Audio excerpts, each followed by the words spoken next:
Hi guys, Paul from PABrewNews. Got a beer here from the Evil Twin Brewing Company. They're Super Duper Stout, 11% alcohol by the volume. And I'm pretty sure they have a place out of Brooklyn now. Somewhere in New York. This one is brewed and canned rather, by the Great South Brewing Company from Bayshore, New York, for Evil Twin Brewing Company, and distributed by 12% LLC, Brooklyn, New York. And again, coming in at 1 pint container-wise and 11% alcohol by the volume. So that's pretty good.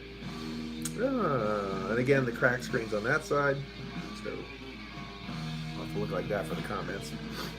But it is an Imperial Stout, if you haven't figured that out from the Super Duper Stout and 11% shaved things. Okay, just got posted a beer haul, not beer haul, an old movie haul that I forgot to post, so I popped that up onto the channel. And then today I will be posting. I just started the idea about doing this because I got some crazy vinyls and I was gonna just see if anybody wanted to check them out. I recorded the B-side of the H.P. Lovecraft read by Roddy McDowell. So I'm going to be posting that up because I can't find it on YouTube and a lot of people want to hear it that I've talked to about it, and I'm like, oh, pop it on the channel. Everybody can enjoy it then. There you go. Maybe I can get a couple more extra subs. Who cares, you know? Plus I gotta, you see, these people, these hipsters, they have to realize that you can't label out if you don't put it right. Label out's important. It makes the beer taste better. Just like proper glassware, which is just not. But already pouring out extremely dark, sticky goodness. Just throw that damn thing right in the glass. As you can see, cocoa colored head right there. Up to the glass, up to the light. Very, very faintest ruby hue from the pinnacle right there of the glass. Other than that, pitch freaking black. Listening to some death, scream, bloody gore. I always got to make sure I remember who I'm playing, just so if anybody. And then sometimes I play some people and people don't know who they are. They want to know. This I have a light for brightness, but it gives one hell of a fucking glare. Anyway, again, up to the light, nothing. Absolutely nothing. Trying to get some aroma on this thing.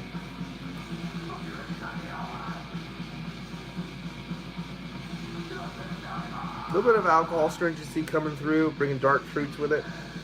Raisins, brown sugar, molasses, char, smoky, nutty coffee too, by the way.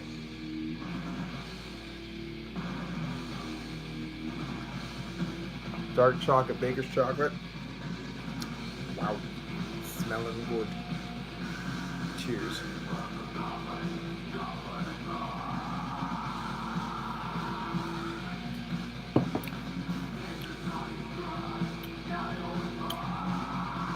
Again, that raisin, that alcohol stringency is coming through.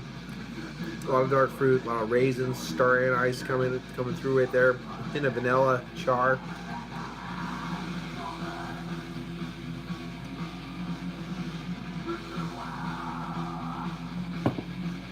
Very creamy. It's a bit thin though.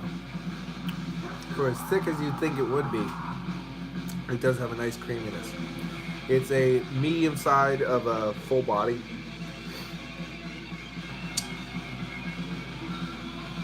Nice, rich. I love.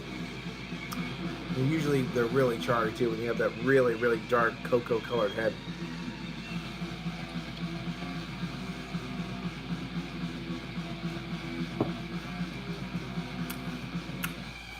Probably gonna go with the low side of a full body on the body, but again, it is very velvety, very creamy.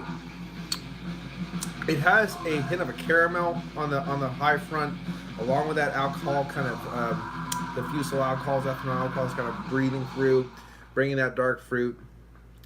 So you have the dark fruit, those alcohols, then you have caramel, then baker's chocolate, milk chocolate, nutty coffee coming through, then with some dark fruit of its own. Then you start layering into like some vanillas, char, smoke, coffee again. You know what I mean? It's more bright on the palate though.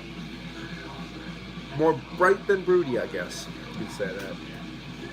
But the 11% isn't really hindering the drinking at all. It does come forward when you start to drink it, but I guess that's only in a way to let you know the ABV. Like, oh, there it is. But no burn, no hindering the drinking ability at all, and it's bringing that dark fruit with it as well. And I don't know, do they actually? And nobody actually knows how to can beer around here and put a date on it, because apparently every can that ever has a smeared date comes to PA. I don't know.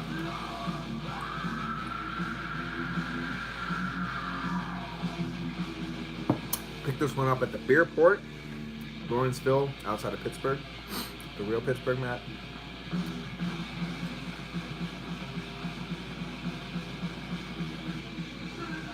Yeah. A little sticky too, which is nice. It's not overly complex.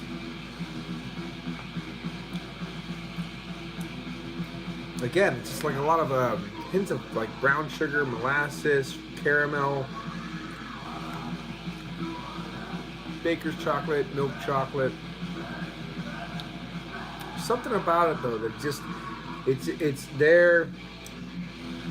It's easy drinking, but it's not bombastic. It's just not in your face. It's not big, bold. It's not a charry bitch. It's very just easy drinking. It's a really, really weird thing to say for 11% Imperial Stout that has a nice body and a nice creaminess with a nice amount of flavors as well. But it's just so like, yeah, there's more. It's hard for me to like really get into this and oh wow, it's good.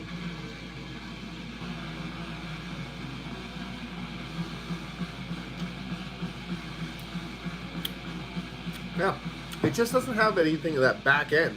The back end is so light. All the flavors are coming right out in the front, and then the back end just kind of goes, whoa, it just goes down. Yeah, it's good.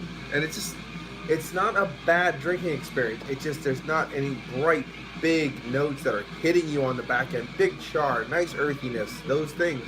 It's like, it almost drinks like all these New England IPAs drink. You get all this huge, crazy fruit right up front, and then it's just a smooth ride to the finish, and no bitterness whatsoever. That's what this is drinking like. So if that's your fucking cup of tea, this is the beer for you. But if you want nice bitterness, charriness, lingering flavors, those kind of things, maybe you want something different. But it's definitely good. It's definitely easy drinking, for sure. And for 11% Imperial Stout, that can get dangerous. Yes, it can.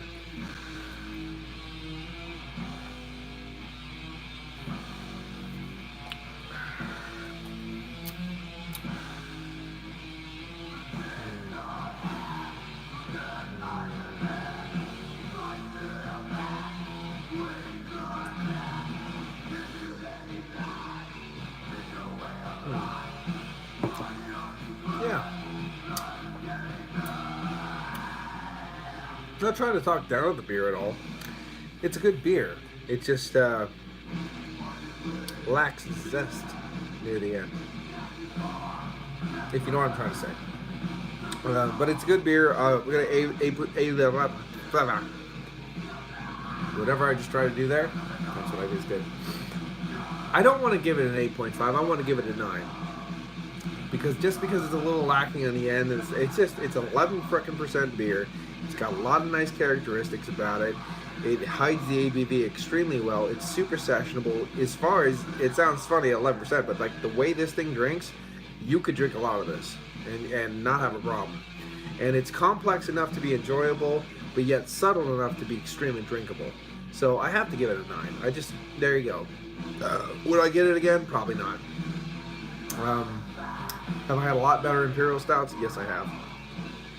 But for overall approachability, drinkability, ABV's hitting nicely. Price sucks shit through a straw, but it's Pennsylvania. There you go. I was gonna give it the exact same price it is, 8.5. But no, I'm gonna give it a 9. Just gonna kick it right up to a 9. It's a good beer. It's definitely, I think I'd be doing it injustice by giving it an 8.5, which is still a fantastic score. But I'm gonna give it a 9. Yep.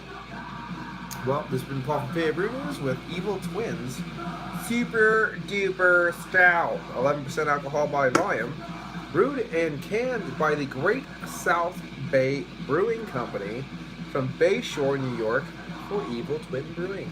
This has been Paul from PABrewNews. Hope you check out the movie haul, and hopefully you'll enjoy the H.P. Lovecraft stuff. Gonna do a couple of Lovecraft, and I have a lot of different other vinyls and stuff in my collection that I might pull out and do A side, B side, CD if it's a double LP. But you know what the fuck? If you don't want to listen to it, don't listen to it. You know, that kind of thing. But some people might enjoy it. So anyway, and it's not a CD digital version of the vinyl. That's the thing is, which if you listen to a lot of the different vinyls that are on there, not many of them play the vinyl version. They put it onto a computer and then they splice it together and they remove the vinyl noise and then they put it on. This is just straight vinyl. Clicks, pops, skips, whatever happens. That's what I like about vinyl. So anyway, this has been Paul from PABrewNews. 9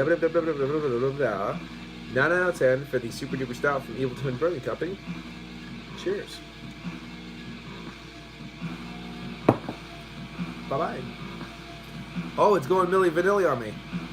Oh. Yeah. See? Skips. Skipping like a fucker. See ya. Cheers. Bye-bye.